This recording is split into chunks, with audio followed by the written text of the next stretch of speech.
Hello, hello, everyone. It is Wednesday, which means it's time for our weekly Isaiah reading. This week we are reading chapter 5 in the Passion Translation.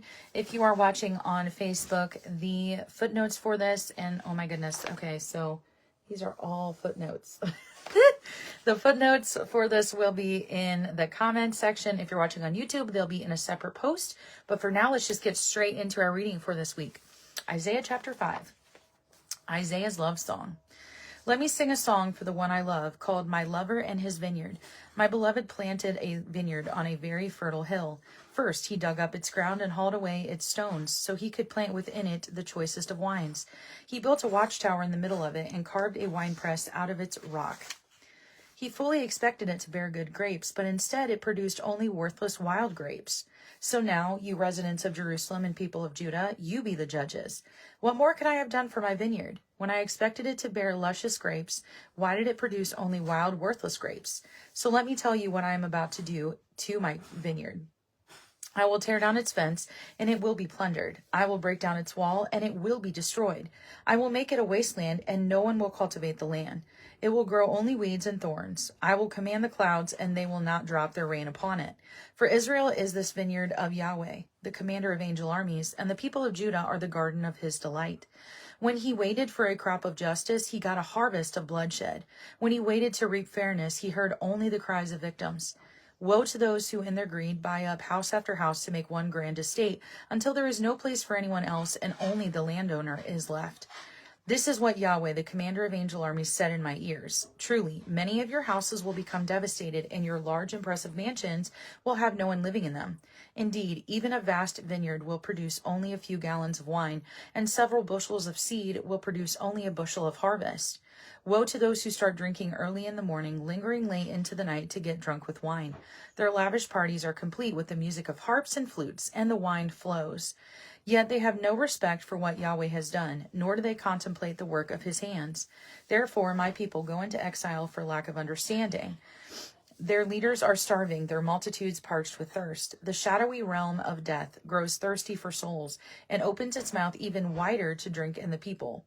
It gulps down the leaders of Jerusalem, along with their noisy, boasting crowds. The people will be humiliated, all of humanity humbled, and the arrogant will be brought low. With justice, the Lord Yahweh, commander of angel armies, displays his greatness, and righteousness sets him apart as the holy God. Then lambs will graze as if in their own pastures, and the refugee will eat in the ruins of the rich.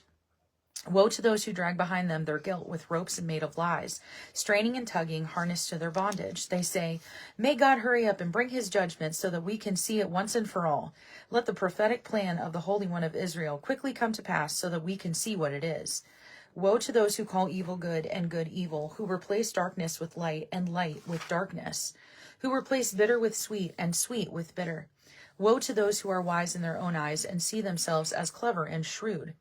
Woe to the champion wine drinkers who are heroes in mixing strong drinks, judges and politicians who acquit the guilty for a bribe and take away the rights of the innocent. Therefore, just as tongues of fire lick up the straw and dry grass, they will be destroyed, just as a plant with decaying roots and blossoms dries up like dust and is blown away in the wind. For they said no to the teaching of Yahweh, the Lord of angel armies, and have despised the word of the Holy One of Israel.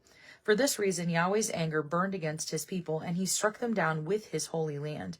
The mountains trembled, and dead bodies were littered like garbage left in the streets. Even with this, his anger has not turned away, and still his hand is heavy upon them.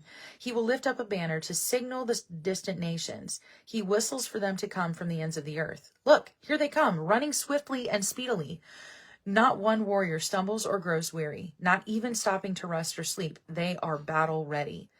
Their arrows are sharpened and every bow strung. Their horses' hooves are hard as flint, and their chariot wheels turn like the whirlwind.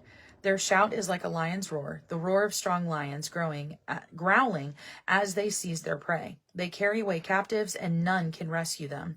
They will roar and roar on that day like the roaring of crashing waves. And if you look back across the land, you'll see only darkness, disaster, and distress. Daylight itself will be obscured by thick clouds. Oh boy. That was Isaiah chapter 5 in the Passion Translation. Again, if you're watching on Facebook, the comments will have your footnotes in them. Here shortly. And if you're watching on YouTube, they will be in a separate post, so be watching for that as well. Otherwise, really, man, some of those were really, well, all of it's really good, but some of them were really in your face more so than others. The chapter started out with Isaiah's love song, and then went into Song of Six Woes. So yeah, this is so good. I love that God has us doing this. And so I hope you're gleaning from it already, even though we've only been in it for, well, let's see, what's today? What is today? Holy moly. We've been in it for almost a month, 29 days that we have been, well, not reading every day, but reading 3 times a week. And so this has been so good. I hope you're gleaning from it, like I said. And I hope to see you again when we're reading through our Psalms on Friday. But otherwise, have a great rest of your Wednesday and a wonderful day tomorrow. And I will see you again next time. Blessings. And remember, Jesus loves you.